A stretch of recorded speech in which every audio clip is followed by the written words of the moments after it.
अस्सलाम वालेकुम dear viewers, dear students and my dear friends. उम्मीद है बच्चे होंगे।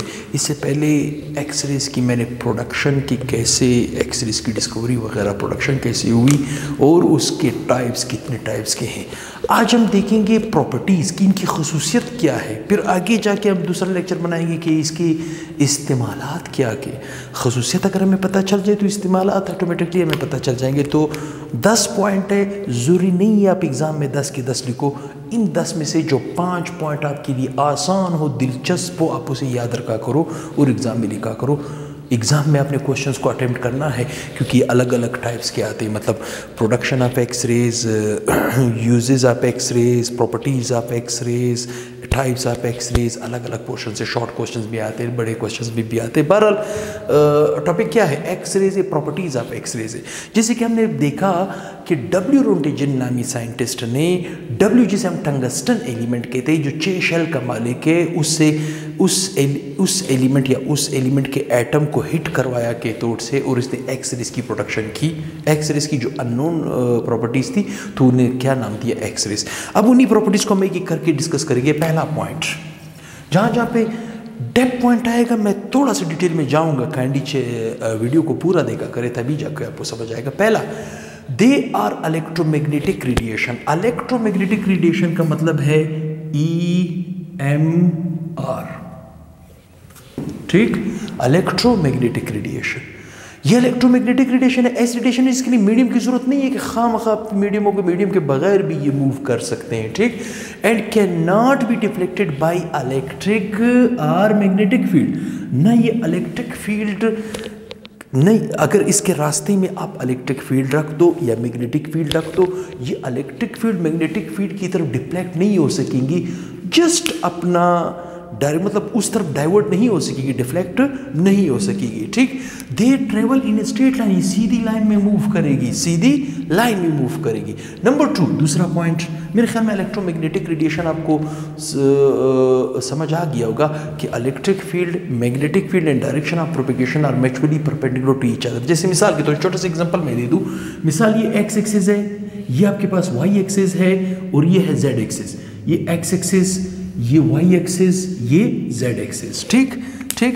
फर्ज करें आपने, आपका डायरेक्शन ऑफ प्रोपेगेशन क्या है, एक्स एक्सिस है, डायरेक्शन ऑफ प्रोपेगेशन क्या है, एक्स एक्सिस है। आपने यहाँ से एक्स रेज प्रोड्यूस की, ये ऐसे ऊपर नीचे एक वेव बनाती हुई मूव कर रही है, ठीक। और अगर आपने इसके रास्ते में इलेक्ट्रिक फील्ड उसको पैदा कर रहे हैं, मैग्नेटिक फील्ड आप इसके रास्ते में रख दें तो ये क्या करेगी, ये आपकी तरफ मेरी तरफ, आपकी तरफ मेरी तरफ, आपकी तरफ मेरी तरफ, मतलब ये जो एंगल होगा ये 90 का हो जाएगा, मतलब उस रेस को सिर्फ ये परपेंडिकुलर बना देगी। इसे हम इलेक्ट्रोमैग्नेटिक रेडिएशंस वगैरह कहते हैं। फिजिक्स में इसका डिटेल ज़्यादा है, आप फिजिक्स में ज़्यादा इसको डिटेल से पढ़ सकते हो। मतलब यहाँ पे जब हमने यहाँ से वाई एक्सिस पे इससे एक्स रेस को प्रोड्यूस किए तो ये क्या था, इलेक्ट्रिक फील्ड, और ये जेड एक्सिस पे क्या है, ये मैग्नेटिक फील्ड। इलेक्ट्रिक फील्ड इसको पैदा कर रहा है, ठीक। मतलब ये मेरा डायरेक्शन ऑफ प्रोपेगेशन है, ऊपर नीचे वेव बना के इलेक्ट्रिक फील्ड इसको पैदा कर रही है, मूव कर रही है। आप इसके रास्ते में मैग्नेटिक फील्ड रखा तो ये उसको अपनी तरफ डाइवर्ट नहीं, सिर्फ उसका सिम चेंज कर देगी, आपकी तरफ मेरी बोर्ड की तरफ, आपकी तरफ बोर्ड की तरफ। तो ये जो एंगल बनेगा ये क्या परपेंडिकुलर बन जाएगा, 90 का एंगल बन जाएगा। इसे हम इलेक्ट्रोमैग्नेटिक रेडिएशन कहते हैं, ठीक। Number 2, they are invisible. ये इनविजिबल है, मतलब आप में से अक्सर लोगों ने एक्सरेज करवाए होंगे तो एक्सरेज आपको नज़र नहीं आएंगी, जैसे एक टक किस्म की आवाज़, बटन की आवाज़ निकलेगी और आपको एक्स का जो टेक्नीशियन होगा वो कहेगा आपका एक्सरे हो चुका है, ठीक। तो दे आर इनविजिबल टू आई, ये आपकी आंख में नज़र नहीं आएंगे, आप आंखों से इसको नहीं देख सकते, but can affect the photographic plate. अगर आप इसको रास्ते में फोटो, जैसे डब्ल्यू रोंटेजन ने जब इसकी डिस्कवरी की, जब एक्सरेज पैदा हुई तो उसने उस नीचे कौन सा स्क्रीन दिया, जिंक सल्फाइड का, मतलब फोटोग्राफिक प्लेट रखा। जैसे उसके ऊपर टकराया तो चमक पैदा हो गई, स्पार्क पैदा हुआ, तब उसने कहा कि यहाँ पे एक रेज लग रही है जिसकी एनर्जी इतनी ज़्यादा है कि प्लेट को गर्म भी कर रही है। तो ये पॉइंट इसके अंदर थे, ठीक। नंबर 3, तीसरा point, they have very high penetrating power. मतलब इसके अंदर घुसने की पावर ज़्यादा है, दाखिल होने की पावर, बहुत मोटे से मोटे, तिक से तिक ऑब्जेक्ट के अंदर तक ये दाखिल हो सकता है, ठीक।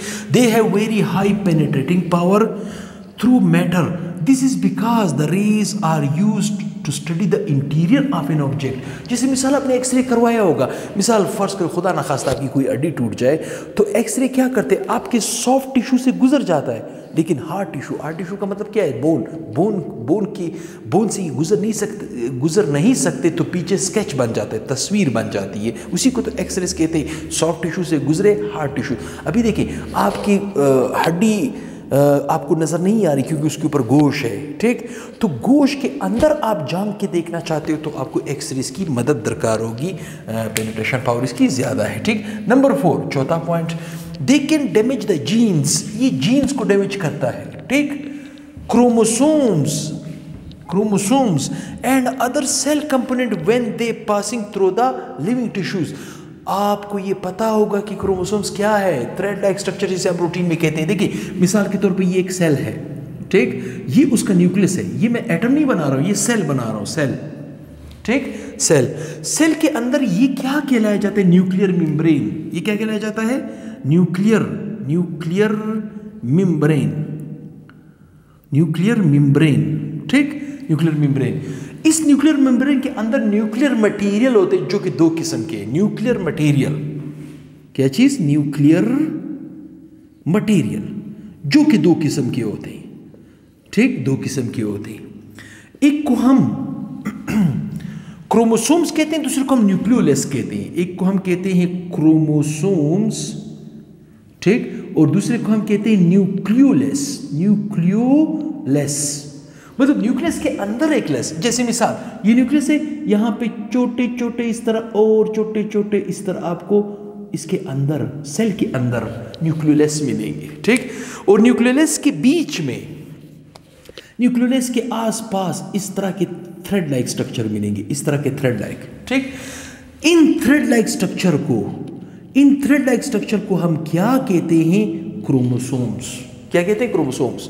क्रोमोसोम्स 2 टाइप्स के हैं, एक सेक्स क्रोमोसोम्स, एक एटोसोम्स। मैं उस तक नहीं जाऊंगा, बहरहाल बायोकेमिस्ट्री का लेक्चर जब मैं स्टार्ट करूंगा तो उसमें ये चीज़ें मैं आपको बताऊंगा। ये क्रोमोसोम्स किससे मिलके बनता है, देखिए ये दो जो थ्रेड लाइक स्ट्रक्चर आपको नजर आ रहा है, इन 2 थ्रेड लाइक स्ट्रक्चर में से अगर मैं एक थ्रेड लाइक को लेता हूं, एक थ्रेड लाइक को लेता हूं, तो इसे हम कहते हैं क्रोमेटिन। क्या कहते हैं, क्रोमेटिन।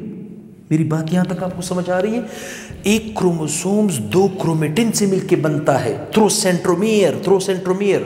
अब ये जो क्रोमेटिन है इसकी केमिकल कंपोजिशन ये है कि बेसिक प्रोटीन हिस्टोन और डीएनए से मिलकर बनता है। क्या चीज, बेसिक प्रोटीन जिसे हम हिस्टोन कहते हैं, और दूसरा क्या है, डीएनए है, ठीक। ये क्रोमेटिन बना हुआ है। अब इस क्रोमेटिन के ऊपर जीन्स होते थे। पहले तो हम इस तरह पढ़ते थे कि बायोलॉजी, इस क्रोमेटिन के ऊपर जीन्स पाए जाते हैं, यू इसके ऊपर यू जीन। लेकिन आजकल जो लेटेस्ट इंफॉर्मेशन है कि जीन अंदर ही, क्रोमेटिन के अंदर ही होते हैं, तो इसका मतलब है कि थ्रेड लाइक स्ट्रक्चर में हमारे पास आ जाएंगे, जीन भी आ जाएंगे। क्या आ जाएगा, जीन। तो आप अंदाजा करें, ये जो एक्सरेज है, ठीक, ये जो एक्सरेज हाई एनर्जेटिक रेज है, ये आपके जिस्म के अंदर जो सेल मौजूद है, ठीक, सेल के अंदर ये दाखिल होके न्यूक्लियर मेम्ब्रेन को भी क्रॉस करके ये किसको हिट करते हैं, क्रोमेटिन को। क्रोमोसोम्स के अंदर क्रोमेटिन के अंदर डीएनए को, बेसिक प्रोटीन हिस्टोन को और जीन को ये टच करते हैं, डिस्टर्ब करते हैं उसके अंदर। अच्छा, चाहे आप जीन ले लो, डीएनए ले लो या बेसिक प्रोटीन स्टेन ले लो, ये खुद भी एटम से बने हुए हैं। जैसे ये एटम के अंदर दाखिल होंगे तो होगा क्या, एटम के अंदर वही उसी तरह इलेक्ट्रॉन को नॉकआउट कर देंगे। जब इलेक्ट्रॉन को नॉकआउट करेंगे, इलेक्ट्रॉन ऊपर से नीचे की तरफ आएगा, एक तो वो एटम आयनाइज हो जाएगा और मतलब बहुत सी डिस्टर्बेंस बीच में पैदा हो जाएगी। तो काइंडली एक्सरे को गैर ज़रूरी तौर पे कभी नहीं करवाएं। बहुत ही बवक्त मजबूरन तो करवा सकते हो, अदरवाइज शौकियन एक्सरेज कभी नहीं करवाए। तो एक्सरेज बहुत ही ख़तरनाक है। ये आपके सेल के अंदर क्रोमोसोम, जीन को ये टारगेट कर सकते हैं और cell component when they are passing through the living tissues के अंदर। What is tissues? A group of cell is called tissue, a group of tissue is called organ, a group of organ is called organism वगैरह आप biology वगैरह में पढ़ चुके हो। ठीक, अब आते हैं नेक्स्ट की तरफ। ये हो गया चौथा। पांचवा पॉइंट आसान है, दिलचस्प है। They are highly energetic rays, बहुत ही ज़्यादा एनर्जी वाले रेज है। देयरफॉर दे आयोनाइज गैसेस, बहुत ही ज़्यादा एनर्जेटिक। देखिए आप खुद सोचिए, ये सेल के अंदर दाखिल होके क्रोमोसोम्स को टच करते, क्रोमोसोम क्रोमेटिन के अंदर दाखिल हो जाते, क्रोमेटिन के अंदर ये जीन को टारगेट करते, ये डीएनए को टारगेट करते, ये बेसिक प्रोटीन स्टोर कर, उसके अंदर एटम को टारगेट करते और एटम की आयोनाइजेशन हो जाती है। तो ये क्या करते हैं, बहुत ही ज़्यादा एनर्जेटिक रेज है, बहुत ही ज़्यादा एनर्जेटिक रेज है। और ये गैसेस को क्या करते हैं, ionising, fill in the blanks और मल्टीपल चॉइस क्वेश्चंस वगैरह में आता है। Number 6, they have high frequency, इनकी फ्रिक्वेंसी ज़्यादा है, इनकी फ्रिक्वेंसी ज़्यादा है, ठीक। Their frequency depends upon the material of anode, ये एनोड की मटेरियल पे डिपेंड करता है। जैसे मैंने इससे पहले लेक्चर में आपको बताया कि पहले स्टार्ट में डिस्कवरी टंगस्टन पे हुई है, लेकिन आजकल टंगस्टन को यूज़ नहीं कर रहे, उससे लाइटर एलिमेंट मतलब कॉपर, कोबाल्ट, निकल वगैरह को यूज़ किया जाता है, टंगस्टन को यूज़ नहीं किया जाता है, क्योंकि एटॉमिक नंबर के बढ़ने से इलेक्ट्रॉन बढ़ेंगे, इलेक्ट्रॉन बढ़ेंगे, जो एक्सरेज प्रोड्यूस होंगे तो वो एक्सरेज ज़्यादा एनर्जेटिक होंगे, तो ज़्यादा एनर्जेटिक जिस्म के लिए, बॉडी के लिए, ऑब्जेक्ट के लिए बड़ा नुकसानदेह है, वही साबित वो कर रहा है। They have high frequency, their frequency depends upon the material of anode, anode के मटेरियल पे डिपेंड करता है आप किस तरह का हैवी मेटल, ज़्यादा हैवी मेटल लोगे तो एनर्जेटिक होंगे, अगर लाइट लोगे तो कमज़ोर आपको एक्सरेज मिलेंगे जो ज़्यादा नुकसान नहीं पहुंचाएंगे। Due to this reason different elements produce x-rays of different wavelength, different wavelength, ठीक। आपको पता है फ्रिक्वेंसी इनवर्सली प्रोपोर्शनल है किसके, वेवलेंथ की। वेवलेंथ अगर कम होगा तो फ्रिक्वेंसी बढ़ेगी, एनर्जी बढ़ेगी, ठीक। और अगर वेवलेंथ, जैसे मिसाल ये आप लोगों ने फिजिक्स में पढ़ा होगा, ये सपोज एक रेज है, ठीक, ये दो क्रस्ट या दो ट्रफ्ट के बीच इस फासले को हम क्या कहते हैं, इस फासले को हम क्या कहते हैं, वेवलेंथ, जिसे हम लैम्डा से डिनोट करते हैं, जिसे हम क्या करते हैं, लैम्डा से। तो आपको पता होगा energy is directly proportional to frequency, frequency inversely proportional to wavelength, ठीक। वेवलेंथ अगर कम होगा फ्रिक्वेंसी बढ़ेगी, फ्रिक्वेंसी बढ़ेगी, एनर्जी बढ़ेगी, एनर्जी बढ़ेगी, ठीक, इनवर्स रिलेशन। तो वेवलेंथ बहुत ही शॉर्ट वेवलेंथ के होते हैं और इनकी फ्रिक्वेंसी ज़्यादा होती है, ठीक। वही बात हम यहाँ पे आपको नंबर 7 पॉइंट पे बताएंगे। The frequency of X-rays increases with atomic number of an element used as an anode in a gauge discharge tube। gauge discharge tube में जो एनोड आप इस्तेमाल करते हो, जो एनोड आप इस्तेमाल करते हो एक्सरेज की प्रोडक्शन के लिए, वो एनोड के अंदर, उस मटेरियल के अंदर डिपेंड करता है कि वो जो एलिमेंट आप ले रहे हो, वो एलिमेंट अगर हैवी मेटल है, ज़्यादा एटॉमिक नंबर वाला है, तो वो खतरनाक एनर्जेटिक एक्सरेज पैदा करेंगे, और अगर आप लाइटर लोगे तो वो कमज़ोर पैदा करेंगे। वही बात हम यहाँ पे आपको बता रहे हैं। नंबर 8, 8वां point, frequency of X rays. X rays की फ्रिक्वेंसी कितनी होगी, रेंज फ्रॉम, देखिए ये रेंज आपने याद रखना है, ठीक, किस में, हर्ट्ज में, हर्ट्ज में, और यूनिट्स में आप इसको कन्वर्ट कर सकते हो। 3 टू 3 हर्ट्ज की इसकी फ्रिक्वेंसी होती है, ठीक। और नंबर 9 आपने वेवलेंथ भी याद रखना होगा। The wavelength of x-rays range from, देखिए हमने कहा था टाइप से एक्सरेज के, एक्सरेज एक तरह का रेज तो नहीं है, ये मुख्तलिफ, जैसे मैंने आपको इससे पहले लेक्चर किसी नहीं देखा है उसमें मैं ये बता चुका हूँ कि के एक्सरेज भी है, एल एक्सरेज भी है, एम एक्सरेज भी है, के अंदर भी टाइप्स है। ये टाइप्स कैसे हैं, ये टाइप्स का मतलब है कि इनके अंदर जो वेवलेंथ है उनकी फ्रिक्वेंसी अलग है और वेवलेंथ भी अलग है। तो वही बात कह रहे हैं, वो एक रेंज दे रहा है, फिक्स नहीं बता रहे, रेंज, जैसे फ्रिक्वेंसी भी रेंज में है और वेवलेंथ भी रेंज में है। 0.01 to 10 नैनोमीटर तक इनका वेवलेंथ है। वेवलेंथ का मतलब क्या है, लैम्डा है, ठीक। ये आपके पास क्या है, म्यू फ्रिक्वेंसी है, ये फ्रिक्वेंसी है और ये लैम्डा है। किसी ने स्क्रीनशॉट लेना हो तो वो ले सकता है, छोटा सा मुख्तसर टॉपिक था, अच्छा टॉपिक था, मैं ज़्यादा डेप्थ में नहीं जाना चाहता था, वैसे ही बहुत ही ज़्यादा बहुत ही ज़्यादा लेक्चर एक्सटेंड हो जाता है। जो ज़्यादा एक्सटेंडेड लेक्चर होते हैं वो अक्सर बच्चे नहीं देखते, उनके ऊपर बोझ हो जाता है। लेकिन ये मेरा दावा है, यकीन है, जो एक दफ़ा मेरे लेक्चर के आदी हो जाए तो वो चाहे मैं छोटा लेक्चर बनाऊँ या एक्स्ट्रा ऑर्डिनरी लेंथ लेक्चर बनाऊँ, इंशाल्लाह वो बड़े दिलचस्प अंदाज में देखेंगे और बिल्कुल देखेंगे।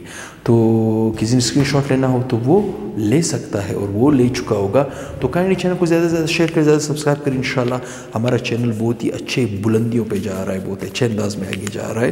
तो आप लोग मेहनत करें, हम भी आपका सपोर्ट करेंगे, आपको घर घर तक नॉलेज पहुँचाएंगे, इंशाल्लाह हमारी कोशिश होगी।